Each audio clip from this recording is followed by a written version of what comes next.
The defense has begun their defense in the Anthony Kirkland resentencing case. This is now very high stakes because this is the death penalty phase of this case. And with me to analyze this very important phase of the case, Julie Rendelman. I'm so glad to have you back here, our legal analyst here at Law&Crime.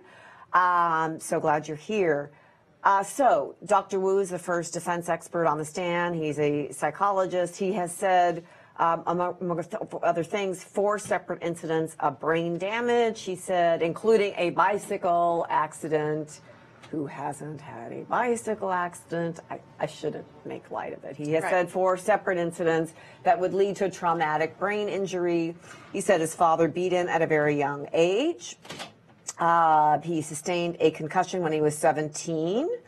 And that he's had, that he has had facial fracture, that he became a very different person after this bicycle accident when he was 36 years old. So he's throwing some things in there that are saying different personality after these accidents, 4 different times of brain concussion. That is, a lot. Right. So he's trying to throw in something to that. What do you think to mitigate? I mean, look, they need mitigation because they don't have much mitigation. Right. This man is a serial killer, and so therefore they are, I hate to say they're grabbing at straws, but they're grabbing at things they need to in order to find one juror, someone who will think that potentially there is just an ounce of mitigation to spare his life. Now, obviously, the prosecutor is going to say this is nonsense, this is, that he had his wits about him, that this is junk science and it's not real.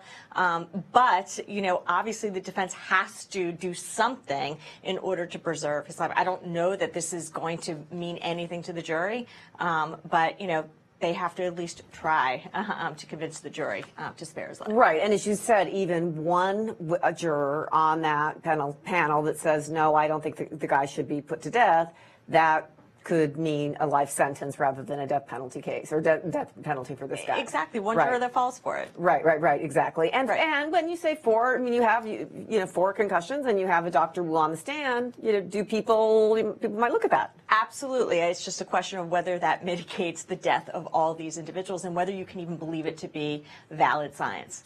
Right, exactly. And that's going to be that's another case we're going to come to. Whether or not that's going to be believed as valid science or, as Julie just referred to, as junk science, which is a huge issue now. Stay tuned. We'll be back right after break for more analysis and more testimony.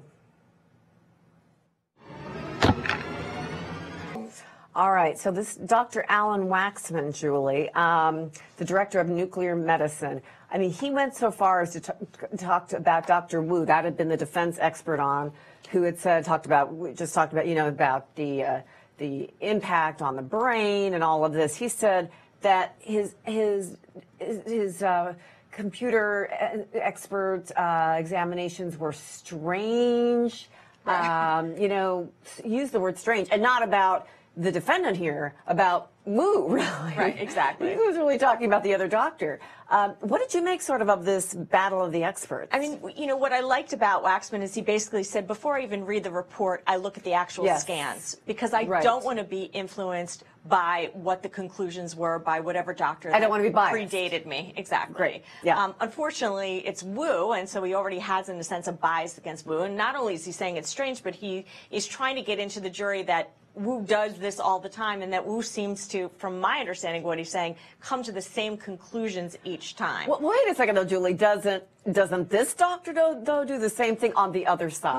We don't know, because obviously we haven't heard the cross-examination. Right. And one wonders, again, when it comes to picking an expert as a defense attorney or as a prosecutor, you need to be careful who your experts are, because you need to make sure that they haven't been cross-examined in the past to such a degree that they're going to not have any credibility in front of the jury. Right. And so one wonders, if you're constantly using the same 2 guys, whether or not either of them potentially have credibility. If it's clear that each time they come in, they're always going to disagree with each other, then they kind of cancel each other out at the end of the day. Well, that's what I always wonder with this, when you get to sort of the battle of the experts, the court of battle of the experts, is do they just cancel each other out? Yeah, no, and I think it's possible. Again, when we think about brain injuries, we think of concussions and what we think about like football players, where it's clear that you see those brain injuries. Right. Doesn't seem to be the case here, and if it's not the case, then I think that the defendant has another uphill battle in proving any mitigation. Well, this doctor too was also talking about other doctors looking at the very same scans and not seeing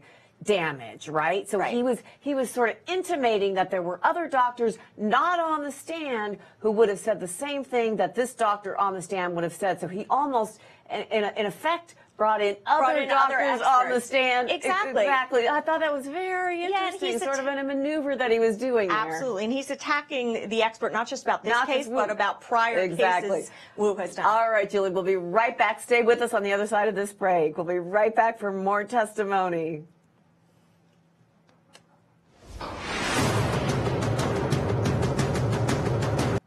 All right, so now we've got a clinical psychologist on the stand. She's getting, as far as we can tell, most of her information from him, Anthony Kirkland, and maybe from the sister about a tough childhood. I mean, things went wrong. If you're all going out to the movie theater with your parents and they kick you out of the drive-in theater and they kick you out because they want to have sex in the truck. I mean, that's kind of gross, right? But I mean, that might happen to a lot of people. They don't go out and kill a bunch of kids, right? Right. So, but the defense is trying, and this is what they're doing to put something on and say he had a traumatic childhood. And he's the eldest of 4 children, and as she testified, she thinks he, quote unquote, bore the brunt of the father's rage and all of that. He bore the brunt as the eldest. What are you thinking so far, Julie? Well, I mean, I think the first thing you said, which is the most relevant part, is where's this information coming from? Because if it's just coming from him, unfortunately, you have to view it with a suspect eye, because he is the most to gain by not being forthright with her in terms of trying to make out some mitigation. There was one line where she had said she was looking at family reports. I'm not sure, based on that, and I guess we'll know eventually with cross-examination, as to whether there's actual relevant evidence that when he was a child, these events happened, which you would expect even after all these years. There'd be ACS reports, family reports, something. Of course, especially with 4 children. Exactly. Right. So if it's just based on him, then unfortunately, the jury's left with hearing from the guy who also killed, all these different individuals. Right. So, I'm not sure how much that is worth. Right. And even if it's the other, even if it's the sister who's saying now this has happened, it's still, okay, that's more, but you still don't have any court records or police records or hospital records or anything else to back it up. And she's not willing to, apparently she's not willing to come into the courtroom and tell anyone about it. And so that kind of, we can look at it both ways, but if she's not willing to, then you're just basing it on what she told this specific individual about events that happened when they were younger. We don't have anybody coming and testifying for him as far as family members that say all of these horrible things happened to him, therefore he would turn out this way and be, this would be capable of doing this. So we don't have any family members that end up testifying for him. And you said that can cut both ways, Julie? Yeah, I mean, there's an argument to be made that the reason a family member doesn't come in is because they don't want to be associated with this serial killer, and so they have their own private lives to live. I'm not excusing it. Oh, come on, Julie. It's your brother. He's going to be sentenced to death if you don't come and testify. But potential, again, we don't know the background of their relationship, and I hear you, but remember, they are now associated with a serial killer if they get on the stand and now speak about this. I think they already are associated, but right. Anyway. Well, that's true. That is true. All right, we'll be back with more testimony from the defense side on the Anthony Kirkland case. Stay with us. We don't have a verdict yet. Okay, interesting. So, Julie, we just had an interesting point there at the end. The sourcing, she's saying remember we talked about how Kirkland is the eldest of 4, and where are we getting all this sourcing about who was beaten and why and all of this. Angela, his sister, he says was raped and all of that. The sourcing for that is through Kirkland himself, and then Angela apparently made a declaration, said it. Agreeing. Okay, correct. agreeing that was true. So that's where we got that there at the end. the base of the testimony, the real crux of the testimony, though, is about this burning of the bodies and whether or not it was kind of a ritual. And so in Kirkland's crazy mind, he was sort of doing a ritualistic thing and a cleansing thing. He talked about it to the detectives as sort of being like the Vikings, you know, doing sort of a cleansing thing, and therefore, in a warped way, a good thing. Or was it burning of evidence, getting rid of evidence in cross-examination? What did you make of that? Right. I think the question becomes, is he so intelligent, Kirkland, that he's able to now backtrack and say that the reason he committed these horrible crimes, and not that he's making excuses, but to a degree is he's saying, part of the reason I did, bury the bodies and burn the bodies and did these things was not because I was covering up because I knew I had done something wrong, but instead because I was trying to do right by those bodies. And so after I'd killed the people. Exactly. And so the question they're asking the expert, which makes perfect sense, is he did many things to cover up for what he did. Right. And it wasn't always just burning the bodies. And so if he did many things to cover it up, then how do you have kind of both? And that doesn't make sense unless the reason he's really doing it is to cover up for what he had done. Right. And this expert on the stand, she had to even say it is consistent with, it may be consistent with ritualism, as he wants us to believe, but it's also consistent with trying to dispose of evidence. Exactly. By the way, she has no idea. No. She's basing it on absolutely nothing other than what he's telling her. Yes, she's basing it on nothing, exactly, Julie. She's basing it on nothing other than what he's telling her and maybe the declaration of the sister, but only the declaration as a sister as a basis to her, not on the murder of the victims. Oh, more to come. We'll be right back after this break. Stay with us.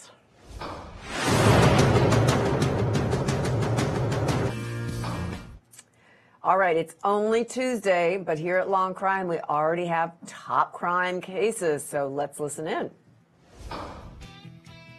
Here are today's top crime stories trending on lawandcrime.com and across the country. A mother in Louisiana is facing criminal charges after reportedly locking her 2 children in a hot car as temperatures outside soared. She's also accused of assaulting a Good Samaritan who tried to help the kids. 22-year-old Shawnice Sherman of Kenner was arrested after allegedly leaving her 11-month-old and 3-year-old children in a car for over an hour at a shopping center.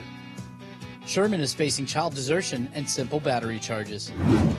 The lead defense attorney for Stephen Avery, the subject of the Netflix docuseries Making a Murderer, claims investigators told a relative to destroy evidence to prevent her from using it during trial. Kathleen Zellner, who represented Avery during his trial for the rape and murder of photographer Teresa Hall back in 2005, claims Avery's sister, Barbara Tadish, was told by police to destroy her old computer, which reportedly contained violent pornographic imagery. Zellner believes Avery's nephew, Bobby Dassey, is likely the person who searched and viewed the violent pornography, and he should have been named as an alternate suspect during trial. Avery and his other nephew, Brendan Dassey, were convicted of first-degree homicide and other charges in separate cases. Investigators in Florida released a confession of the man accused of the mass shooting at the Marjorie Stoneman Douglas High School in Parkland.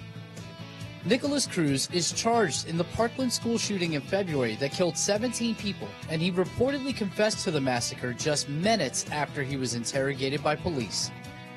Cruz also admitted to 2 previous suicide attempts prior to the mass shooting. Those were today's top crime stories. I'm Anthony Velez for Law & Crime.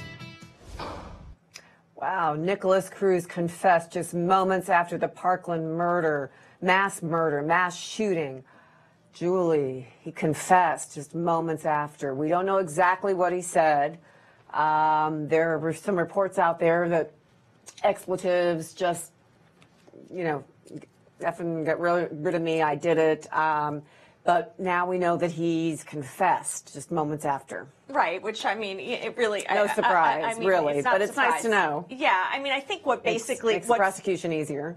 Not that it was going to be hard. Although I think that what has come out, because the judge has not allowed in everything to be released to the media, but what has come out so far is that he does make some indications that he was hearing voices throughout periods of time prior to the murder, and that voice became a friend of his because he was lonely, and that voice was the one who got him to do the various things he did. And so that can feed in, potentially, to some type of insanity defense. Right. Although I don't think that that's where we're headed. Well, wait, you don't think we're headed to an insanity defense? I think we're headed to I think he wants to plead guilty. I think that's the impression I'm getting, at least from what I'm hearing from the attorneys that are handling his case. Okay, well, what he wants to do and what the attorneys actually get him to do, you know, one thing may be and another actually happens. Right, because exactly. I'm sure he'll be counseled to plead not guilty by reason of insanity if he's hearing voices. And, right. And they can make a case that at the time, look, I'm not trying to make it for him, but at the case, the NGI would be the time that he committed the murder, he was diseased. He had this mental disease or defect, and at the time that he committed the murder, that mental disease or defect meant that he could not form the intent to commit the crime. The problem, though, is that he's facing the death penalty, and so the argument would be is that that is a very, very risky defense with the amount of evidence that does not necessarily support the voice hearing excuse. And so when you're facing the death penalty, one of the arguments would be is if he can avoid the death penalty by pleading guilty, will they do that? Okay. And obviously, if they don't, then we may be headed in the exact direction you're talking about. Yeah, my other would be is, okay, if I'm the prosecutor in this case, I don't give you that because I know that the people of that very good state are going to say, no way am I taking the death penalty off this table. Right. I'm going to trial with that. I'm not pleading that away because there are all these souls that are lost, right? I hear you. Look, I mean, you hear me. You don't hear voices in your head. You hear me because I'm sitting right here. I do. I'm sitting right here. But right well, now, we might hear our producer in our head, but we love her. We love her so much. But not when I'm sleeping. No.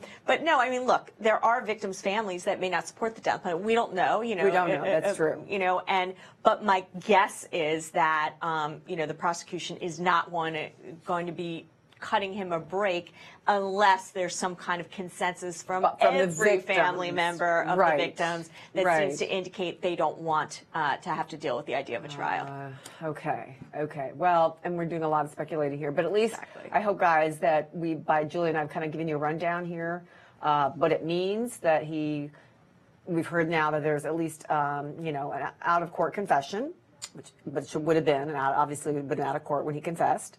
There he is, out-of-court confession that would be used, certainly. I don't think, though, this is a whodunit. We know who did it. It would then be a question of whether he tries to plead guilty, and the only reason that he would try to plead guilty, Julie, I think is exactly run it down correctly, is if he could take the death penalty off the table. The deal there, though, would be whether the prosecution would say, we're not taking the death penalty off the table at all, because the people of the great state would say, no way, if there is going to be a death penalty in this country, it is for this guy and this guy alone, right? Yeah, unless the victims would all agree not to. And I know we're so ahead of the game, but when we compare this to Kirkland, the one thing about this case that's different is Cruz seems to make these statements immediately after the deaths of these individuals. I'm not saying it's credible that he's hearing voices at all, but it does lend more credibility than a scenario with Kirkland, where Kirkland has had plenty of time to make up every cockamamie story he wants to make an excuse as to why he's killed all these people. But then listen, we're lawyers, we can argue this back and forth. I would just say not necessarily, because Cruz could have had this planned out, could have thought of this and known exactly what to say right after. Okay, if I need an insanity defense, this is exactly what I need to say. Is I need to say I've got voices in my head. It's the oldest trick in the book, right? I've got voices in my head. Absolutely. It's just simply to compare the two, in terms of that one seems to have, especially with a younger kid that we're dealing with, Kirkland, who had also killed someone years before, and didn't seem to be, doing any rituals at that time. Oh, boy. Okay. All right. So let's go back, though, to what we've been focusing on here, which is the Anthony Kirkland resentencing case. Of course, in the death penalty case that you've been following, this is now the resentencing. We're going to go to, now this is very interesting, Anthony Kirkland, this is now, Julie, a sworn testimony that he made unsworn testimony that he made to the jury. Wow. I didn't even know you could do that, but he did. Let's listen in. I do not deserve to live, but please save my life. I'm not asking for you to excuse me, but please excuse me. That's pretty much what he said. Well, the first part of what he said, I just quoted. Second part I kind of cobbled together a little bit, a little bit cobbled together. Right. Julie, but I mean, he was saying that, you know, when you grow up, when you're a kindergartner, you think about being a policeman or a doctor or a lawyer. I didn't say that, but policeman or a doctor. We kind of added that. All those things you don't. And I was saying, you don't think you're going to be a serial killer, but I didn't quite add that. But what he was saying is, you know, you don't think you're going to be the abuser becomes the abused becomes the abuser. Right. The cycle of abuse. And there is absolutely some truth to that. But not every abused kid goes out and becomes a mass murderer. Right. Right, that's true, and there's several problems. One is there's problems regarding the proof that supports that he was as abused as he describes. No family members testified so. Exactly, and so when we start to go down that road, you know, I think that, you know, again, you're right about it. Not every person who's abused ends up being a serial killer. That's true. But it is sometimes mitigation for why you would save a person's life. Which is what we're at. And that's why we go back to the problem, which is where is the actual evidence that establishes that from a very early age he was abused to such a degree that death is off the table because of what he's been through. And that's the problem, I think, for the jury, is they're not being given that of which they would even need to save his life.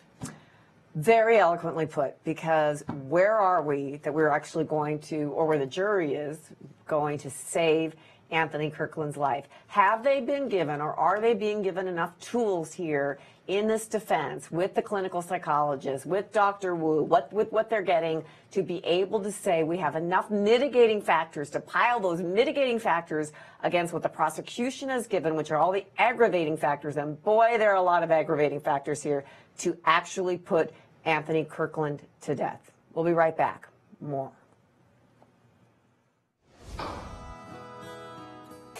Prosecution closing, going through the aggravating circumstances here, putting them all together.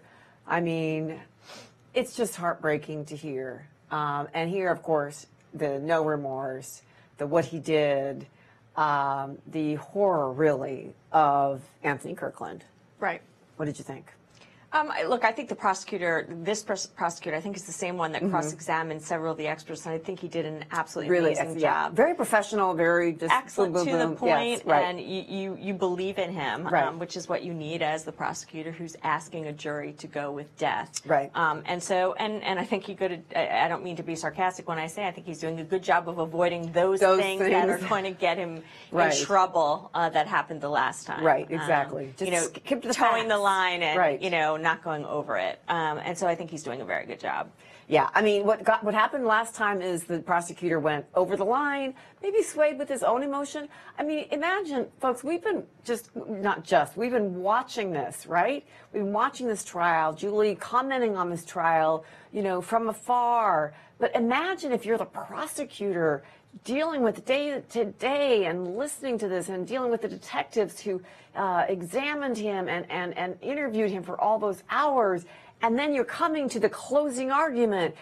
I can see it. I can see where you would go over the line and you might say something that would get you in this position. And let's be careful when we talk about there's misconduct and there's misconduct. Exactly. This was not egregious. You know, he didn't hide evidence or something like that. Exactly. And it allowed for a jury. Julie, we'll be right back. Stay with us. You could tell we're getting heated here. Stay with us. We'll be right back.